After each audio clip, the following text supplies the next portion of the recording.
بسم اللہ الرحمن الرحیم۔ بڑی سادہ لیکن بڑی ہی میننگ فل یہ تصویر ہے، کیا اس میں سبق آموز آپ دیکھیے گا۔ وہ بچپن میں بھی آپ نے کہانی سنی ہوگی، اتفاق میں برکت ہے۔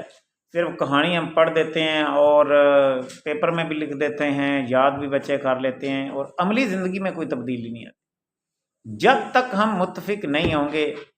یاد رکھ لیں، دوسرے لوگ ہمارا بیڑا غرق کر کے رکھ دیں گے۔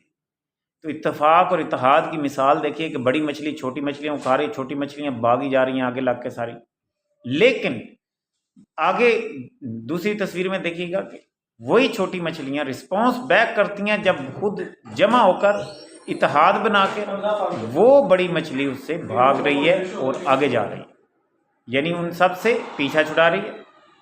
کیوں؟ انہیں پتہ ہے کہ یہ چھوٹی مچھلیاں جس اتفاق اور اتحاد کے ساتھ جس تنظیم اور منظم ہو کر آئی ہیں، تو یاد رکھ لیں یہ ساری کوالٹیز ہونی چاہیے، اتحاد ہو، اتفاق ہو، ترتیب ہو، تنظیم ہو، ایک پوری پلاننگ ہو، تو پھر وہ بڑی سے بڑی مچھلی یعنی بڑی سے بڑی پریشانی بھی آگے لگ کے بھاگنا شروع ہو جائے گی۔ بھائی کوئی آپ کو نقصان نہیں پہنچا سکتا جب اتحاد، اتفاق اور ٹیم ورک آپ کے ساتھ ہوگا۔ تو یہ چیزیں ایک ایک تصویر ہمیں بڑی چیزیں سکھا دیتی ہیں۔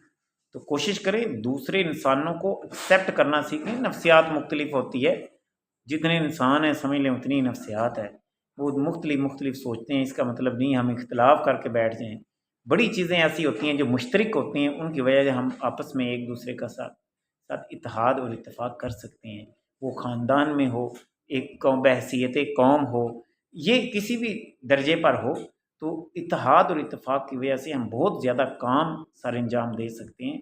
اپنی کیپیسٹی سے بڑے کام ہم جب ہی کریں گے، تب ہی کر سکتے ہیں جب ہم اتحاد کے ساتھ، اتفاق کے ساتھ، پلاننگ کے ساتھ کام کریں گے۔ وش یو بیسٹ آف لک۔ آپ نے اس تصویر سے کیا سیکھا کمنٹ سیکشن میں ضرور بتائیے گا۔ عرفان فانی کو اجازت دیجیے، اللہ حافظ۔